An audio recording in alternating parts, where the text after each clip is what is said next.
yeah, I hope you could have a good rest of the day after this freaking game. Holy. Ugh, ugh. All right. God, having to look at that refresh page. What up, Suns fans? Suns lose three in a row to a heartbreaking Julius Randle game winner. Final score: Minnesota Timberwolves 120, Suns 117. We'll talk about it all here and more in just a few seconds. Kevin Durant delivers. Gorgeous move from Bradley Beal. Personally, I feel like their brother needed help. Devin Booker with the clutch three. Woo! I'm pausing that freaking video on ESPN. I usually have ESPN on this screen here, and it's playing the freaking winning clip. Uh, Tough break for the Suns. This is a freaking tough pill to swallow, especially because the Suns were playing so amazingly through the first like three quarters. I mean, we had a bad third. I mean, looking at the numbers, we had a bad third. But oh god, it sucks having to talk about this. This is so weird.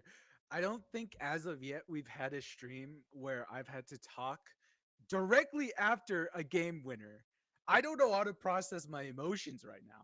This is freaking tough. This is hard to freaking do because now I have to look back at all of this. Okay, so I guess let's discuss the elephant in the room. That's the best place to start on this. Now, I the fouls called this game were so weird. I feel like this was a lot more. There were a lot more foul calls during this whole game. The Suns had 26 fouls on them. Holy crap. I did not know that. I knew there were a lot. I just watched this game. But holy crap, 26 to 13 Minnesota Timberwolves fouls. That's crazy. They were calling the whistle. I'm seeing the video again. I'm getting I'm getting PTSD from this. This sucks. This sucks. Oh my god. So they just all of a sudden drop the foul calls in the fourth. Don't call that much. Things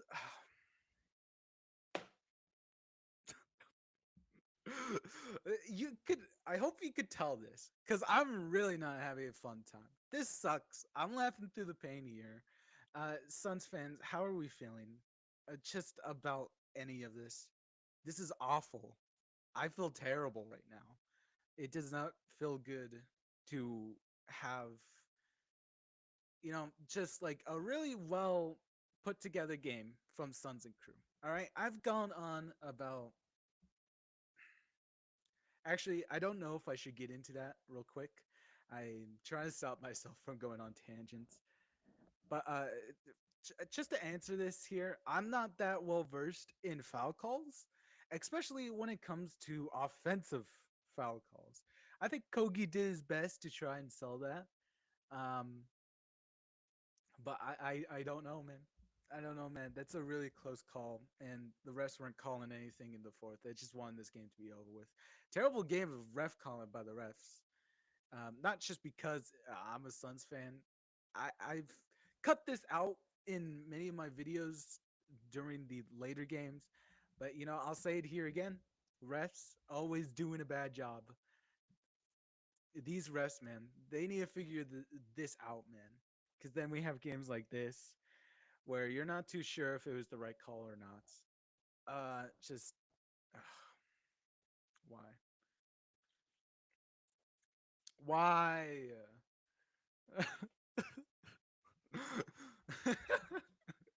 This sucks. I hate being. I am fully uncomfortable in this scenario right now. This is just terrible. And that's just what sports does to you.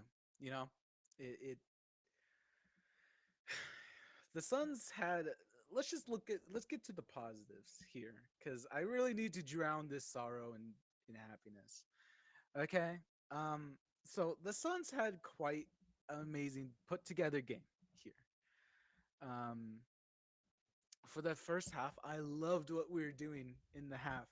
Okay, first of all, another bigger elephant out of the room. I'm wearing my Booker jersey tonight, which means he did well.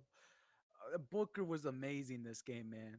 He dropped his second 40-point night of the season, shutting us all up, and I'm happy. I'm happy we have to eat our words here at the end of the day, because Booker is still Book. He can be the threat. He can be the leader on this team. Oh man, such a shame. Such a shame. He played 40 minutes, 40, 40 bomber, 44, dropped 44 points, gave the Timberwolves 44, um, 15 and 29. He had six threes, which, God, that freaking number again. We had to deal with that number a lot of times during last season.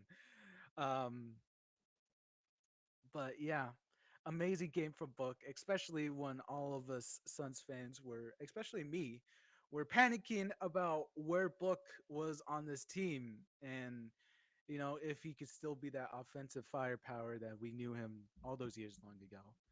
But they weren't doubling him this time around, and he ran with it. He gave him 40. So good to know that Book is still there. Would love to see this Book more often, as long as they don't triple team him and double team him like they have been doing these last two games. Um, just holy, just amazing that Book could continue to be at this range. All right, and now that we're talking about Book, let's talk about this starting lineup. So the Suns had a pretty interesting starting lineup going into this game. Um, we had Mason Plumlee getting a start along with Yusuf Nurkic.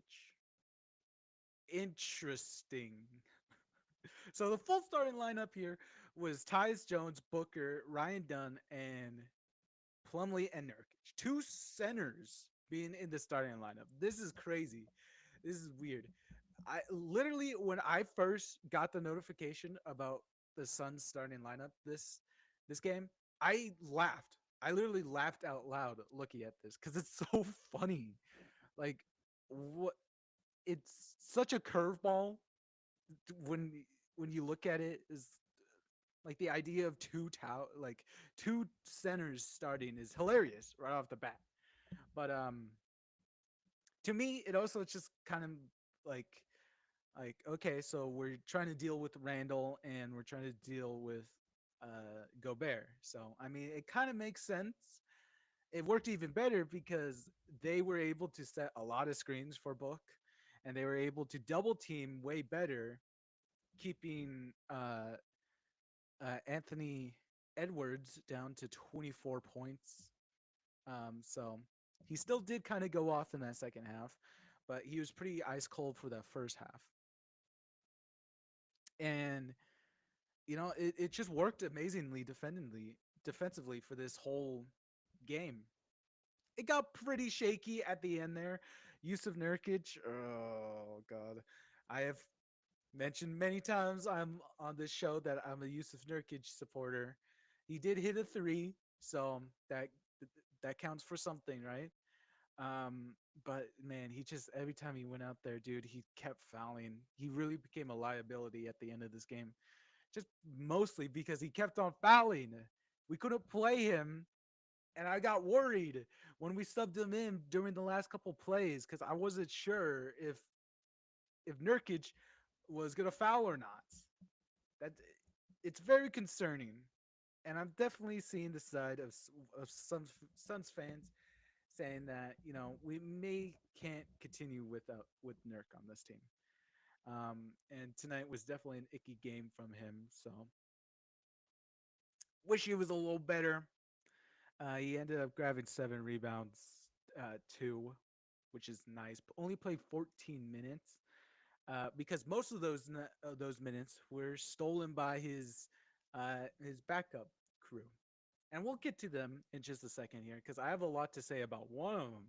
But Plumlee also had an all right game. I just mainly liked what Plumlee and Nurk were able to do defensively. I mean, besides all the fouls, Mesa Plumlee actually ended up fouling out tonight. I didn't see that much because I was so scared during these. There it goes again. I just thought about it again, and I immediately don't want to think about it. Okay, so Mesa Plumlee, I did like what they did defensively this game. Very interesting lineup, and maybe if we could continue with this lineup, that would be good. Um, just really liked what we all saw out there, even though it was such a weird combination of players. It actually complemented Book's playing style a lot. So that maybe led to that was one of the reasons why Book ended up dropping 27 points in this half. Really crazy. Good having Book. It's great having Book back.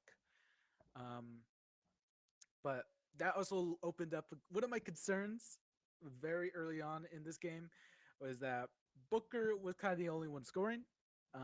By like halftime, he was like the only one in double digits, I believe. Um, digits. So someone needed to come up and score. We'll get to that later. Ryan Dunn, I'd say this is kind of one of the more bad Ryan Dunn games. He only got one 3-point attempt up, so he wasn't spewing from three like he normally is in the other games. He only ended up with 2 points. Um, yeah, I'd just say any moment Ryan Dunn had out tonight was pretty bad. He had two free throw attempts, which he missed both, and when he that play that he went to the free throw line, it was a pretty ugly shot. He just kind of really sold the foul there, and then he proceeded to miss both free throws. So I mean, Ryan Dunn, not the best nights. Also didn't see that much defense from Ryan Dunn tonight. He wasn't pretty much anywhere. What he was. What I'm trying to say, he's kind of bland. He was kind of bland out there tonight. And I'm not saying he has to be like 8 blocks a night. I'm just saying I didn't pay much attention to him because he quickly fell into the shadows for me when Book and everyone else was having a night of themselves. So I mean, Ryan Dunn, a mute little nights. Hopefully, it doesn't come back to bite him in his Rookie of the Year campaign. So then the last person we have to talk about here on the starting lineup is Tyus Jones.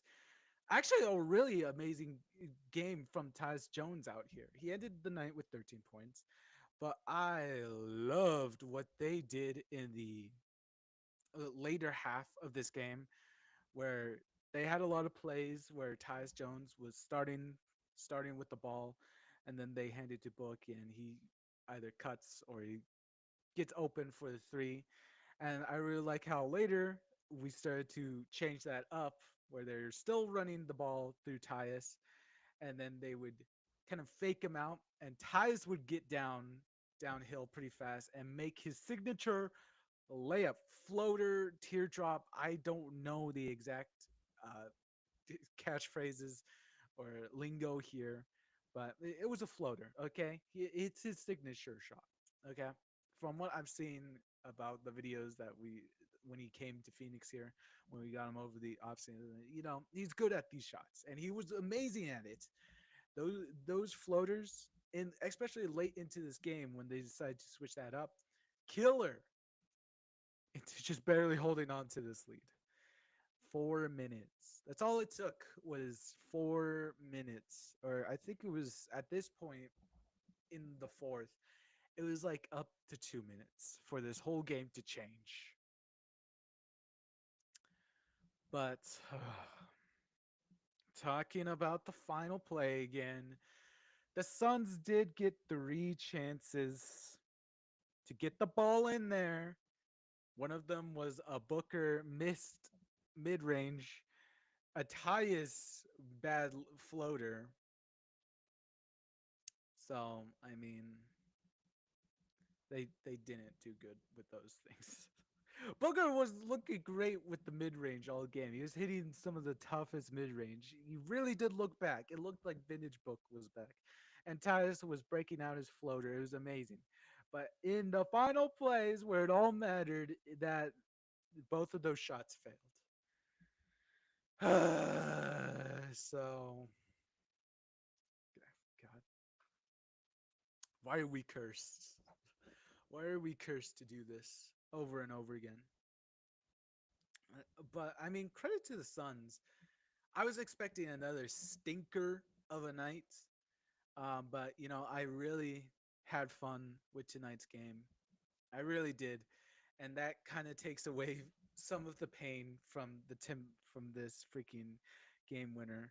It was just an overall really nice game um, on both sides. That's where the compliments stop. Um, yeah, so now we're done with the starting lineup. Let's get into the bench here. Royce O'Neal, pretty mixed night. Uh, Again, just another streaky night for Royce O'Neal as he had a pretty crazy three at like the second quarter before halftime to end the second quarter. Royce O'Neal was had a crazy three to gain back momentum, but then he had like three shots that were all open still at the end of the second, and he misses all of them. They were all open. Like Royce O'Neal could have been better. He really needed to be better because one of my concerns going into the half, especially, is that Booker's going off. He needs someone else alongside him to give him points. Okay, someone needs to step up here. And I mean, I love that Booker was being aggressive this game. The team just needs to be aggressive, and it looks like it was all going that direction because we're playing defense.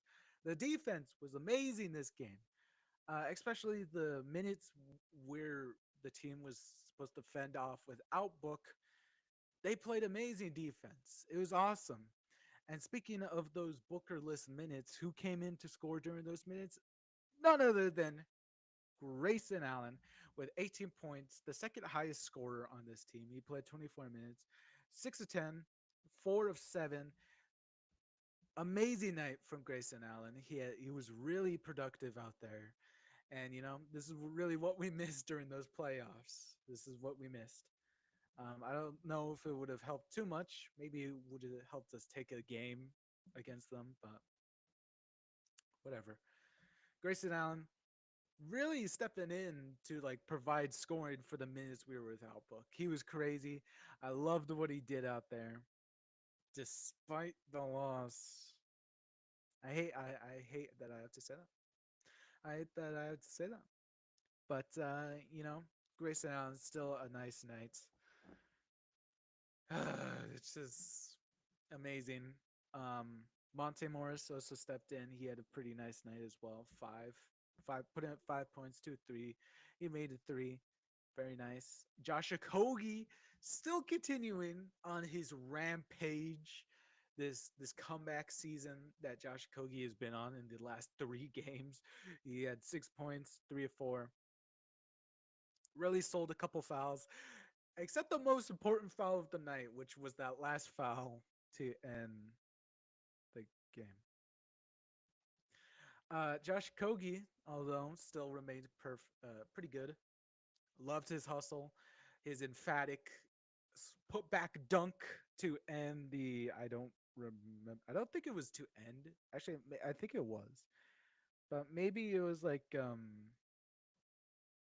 third quarter. It looks like. Actually, I don't know.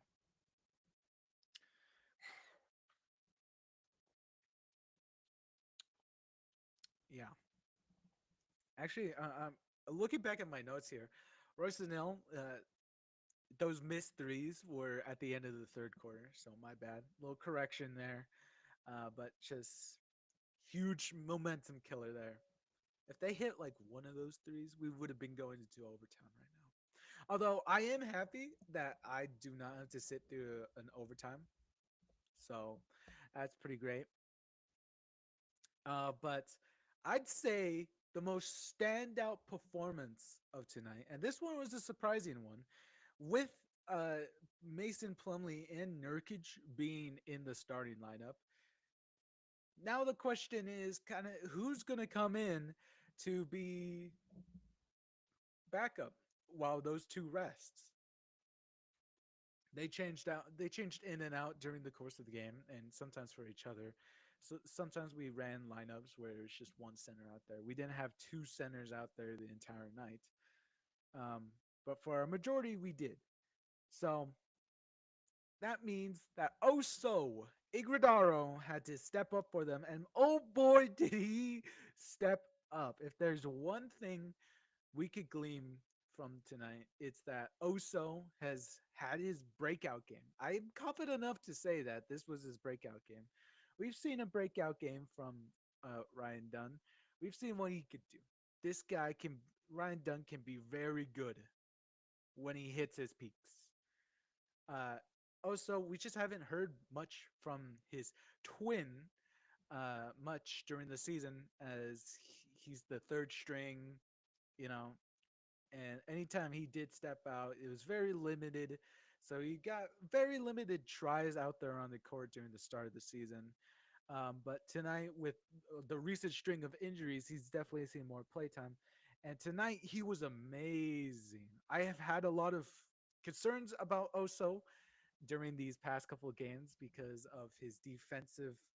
I'd call it defensive liability. You know, he still struggles defensively, and he still kind of struggled defensively tonight, but a major improvement on some of them. He had some great, amazing defensive plays out there against, most notably, it's one of the Minnesota's Timber like long guys. I believe it was Jaden McDaniels, or it could have been Neil Alexander Walker. One of those guys. But he had an amazing play on one of them. He had a block, which was like a pass. He blocked it midair. Amazing. So Oso has improved greatly on defense. Still a little more way to go, but I think he played perfect tonight. He had 11 points. Um, all kind of Oso's main scores. His main scoring is either a dunk feed. He mainly scores off passes. He could barely create anything himself. So it's either off passes when people pass to him, or if he just sometimes finds himself open in the mid range, then he does this like push shot they call it on the broadcast, and that shot was pretty good tonight. It was pretty reliable as he was hitting some big ones down the stretch of this game. So also amazing night from him. Honestly, I loved him. He had 3 rebounds, 1 assist, he had 1 turnover, 3 fouls. Pretty much all of our centers fouled a lot this game. So despite the loss, there's still a lot of good things to say about this Suns game. What I just missed most, I was really dreading this game, first of all, because I just missed the Suns being able to compete. It's really looked like these past 2 games have been really rough for the Suns because we just haven't had anything offensively. Being able to generate a consistent offense. Sure, defense is the thing. Our defense has been semi good. Actually, it's been pretty good. Our defense has been pretty good over these last couple of games. But it's just our offense that has struggled to have anything, uh, find any answers.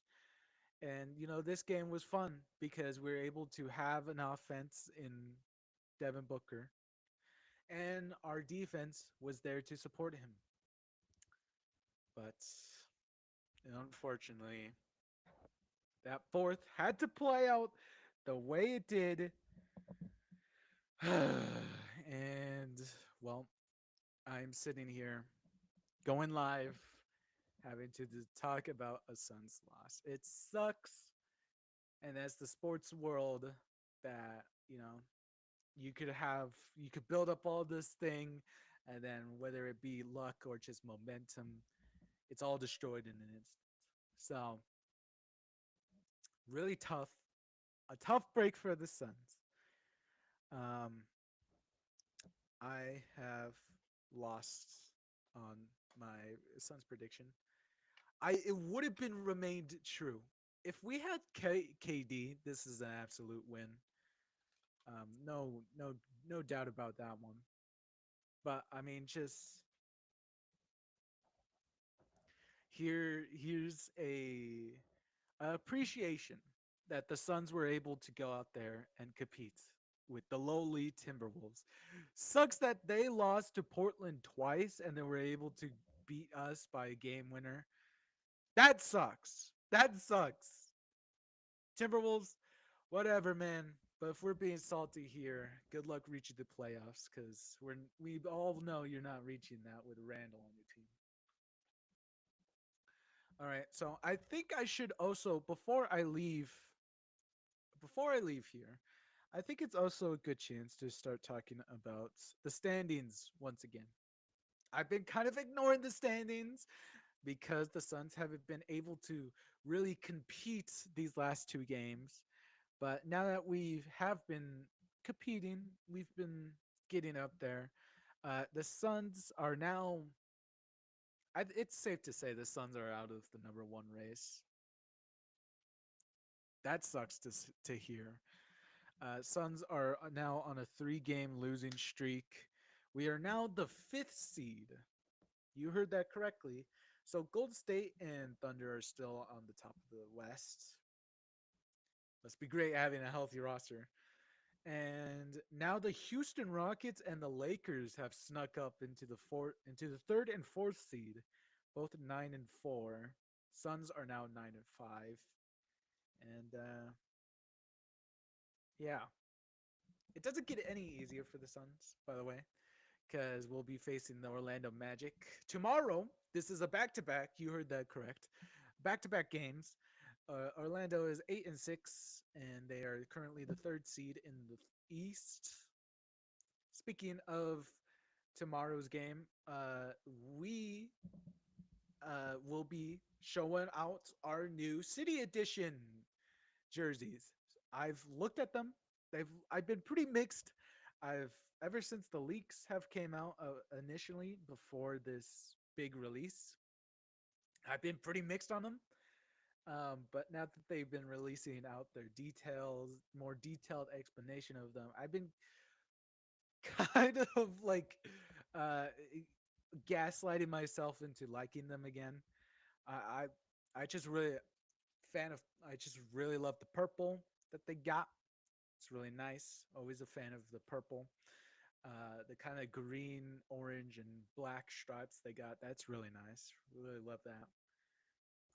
I think the Western text is growing on me of the Valley, so that's pretty nice. The one main complaint, and I will always have this complaint, is the freaking goofy, cartoonish number font that they have. Just don't like that. It's just a little too goofy for my liking. The star is all right, and I like the step patterns that they have on the side. So maybe I'll like them. The court is definitely fire. If we haven't, I think I could show this right here. I could show this. Um, I don't know if it'll focus in, but there's the court right there. That's fire. That looked cool. That is awesome. So really excited for that one. Okay. So what do you think, Suns fans? Is this rigged? Was this the first rigged Suns game? Um, yeah, I don't want to talk about this anymore. So we're just gonna end it here. All right. So Suns coming back at you tomorrow against the Orlando Magic with our new City Suns edition. Okay, so that will be quite interesting to look at. Hopefully, the Suns can bounce back from this as we approach the date where KD is projected to come back, and maybe Beal will also come back. We've just been hearing conflicting reports from them as they both struggle to return back to the Suns when we need them the most. Okay, so Orlando Magic tomorrow. Let's shake this one off. Let's remember the good times, boys. Book is back, and that's all we need for a promising future. Something to hope for. That Book is back. He's still the Book. He hasn't lost his step, okay? So remember that. All right. We'll see you tomorrow when the Suns face the Orlando Magic. Um, have a good night, everybody.